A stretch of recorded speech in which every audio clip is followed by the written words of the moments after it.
Hello everyone, जय हिंद।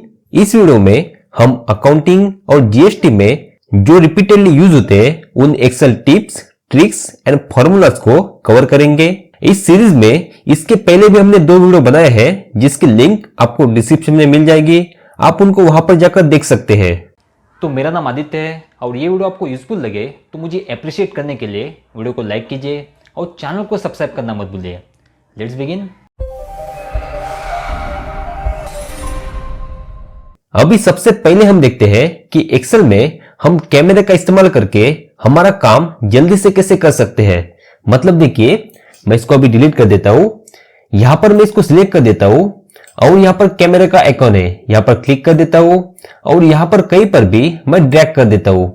तो यहां पर देखिए हमारा फोटो यहां पर आ चुका है और इसमें मेन बात यह है कि ये कनेक्टेड है। मतलब देखिए यहां पर मैं कोई भी चेंजेस करूंगा तो वो चेंजेस यहां पर हो जाएगा।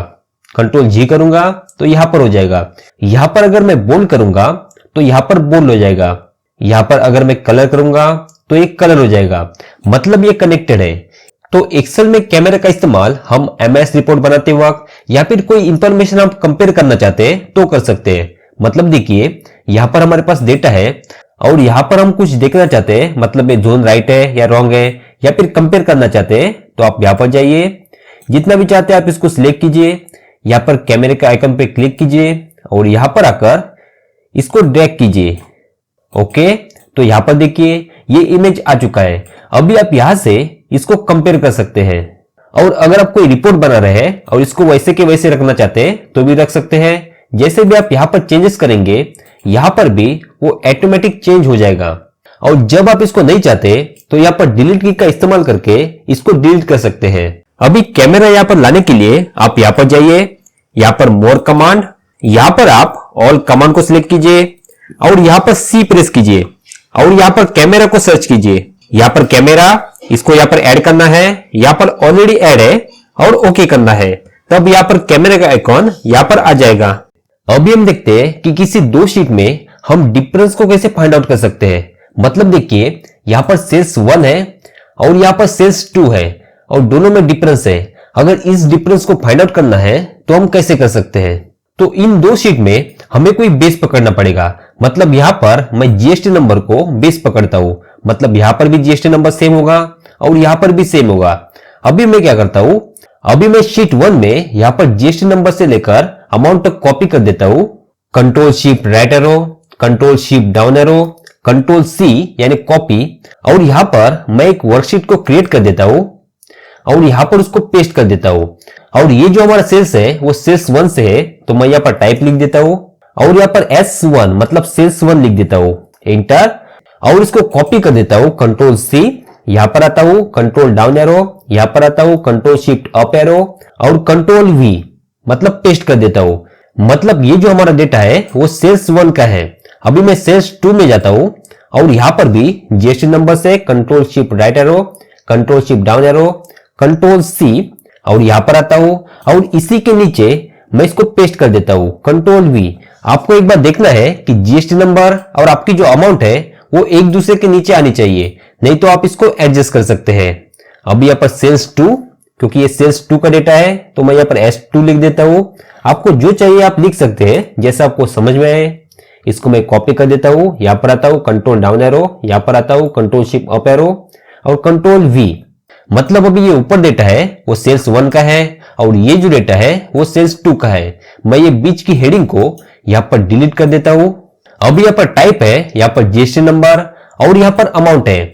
आप जिस अमाउंट के बेस पर यहां पर डिफरेंस को फाइंड आउट करना चाहते हैं उससे कर सकते हैं, मतलब टैक्सेबल या फिर टोटल, या फिर आप यहां पर तीनों का टोटल भी कर सकते हैं, टोटल टैक्स।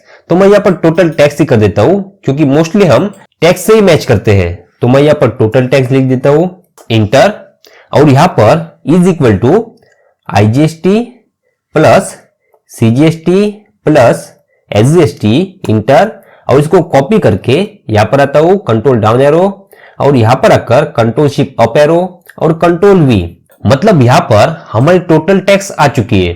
अभी मैं यहां से पूरा सिलेक्ट कर देता हूं, control shift right arrow, control shift down arrow, और यहां पर इंसर्ट टैब में जाता हूं और यहां पर पाइवट टेबल, ओके।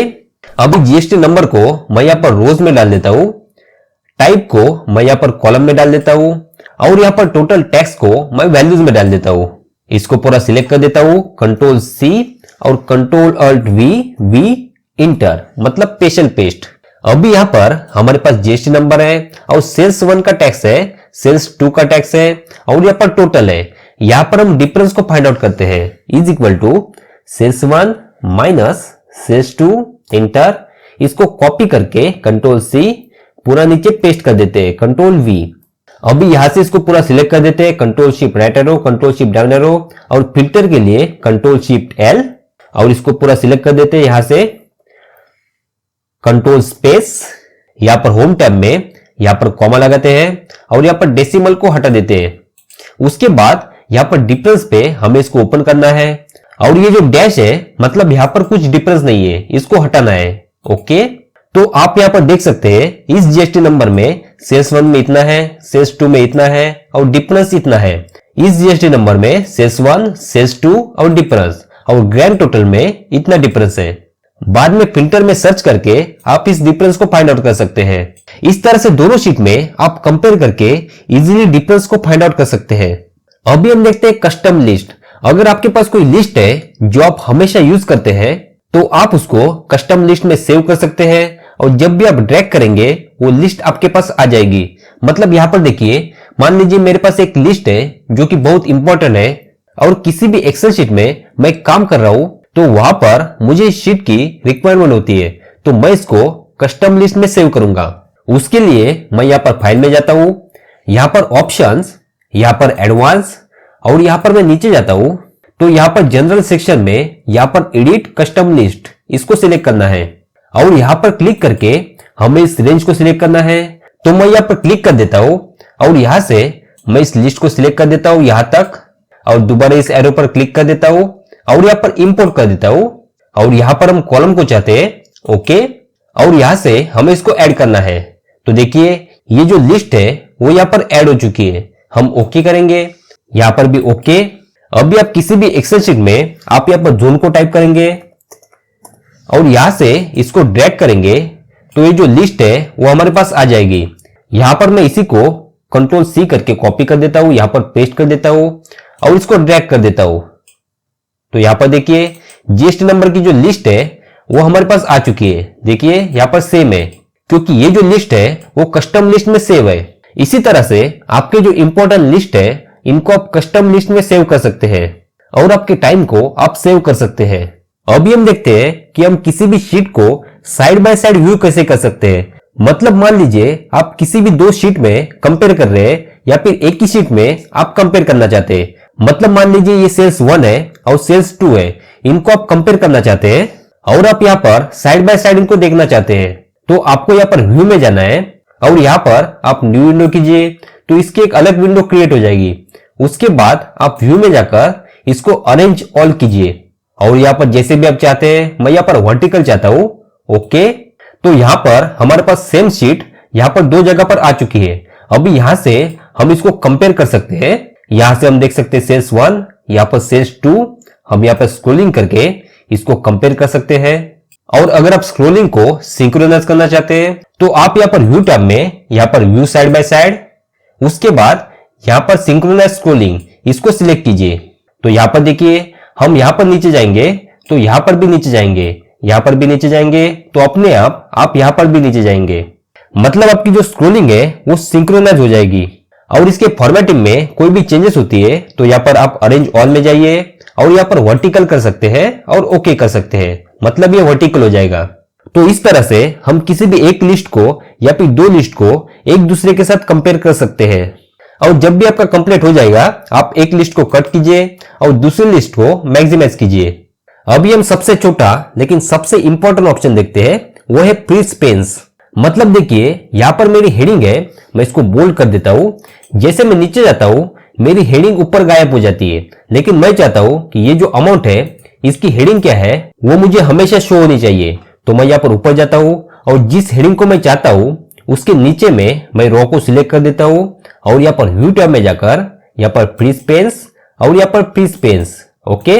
अभी मैं नीचे जाऊंगा तो मेरी जो हेडिंग है वो यहाँ पर फ्रीज हो चुकी है, मतलब ये मुझे हमेशा शो होती रहेगी। और इसको जब भी हटाना है आप उसके नीचे सिलेक्ट कीजिए, यहाँ पर फ्रीज पेंस और दोबारा अनफ्रीज पेंस इसको सिलेक्ट कीजिए। मतलब ये जो फ्रीज है वो हट जाएगा। और अगर आप कॉलम और यहाँ पर रो दोनों को फ्रीज करना चाहते हैं तो जहां से आप करना चाहते हैं उस सेल को सिलेक्ट कीजिए। मतलब मैं यहाँ पर सिलेक्ट कर देता हूं, यहाँ पर फ्रीज पेंस और freeze pens.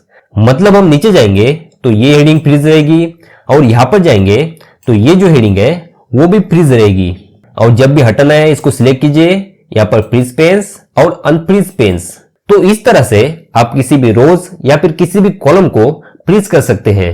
Thank you everyone. अगर ये वीडियो आपको यूजफुल लगा है तो जरूर लाइक कीजिए और चैनल को सब्सक्राइब करना मत भूलिए। Thank you.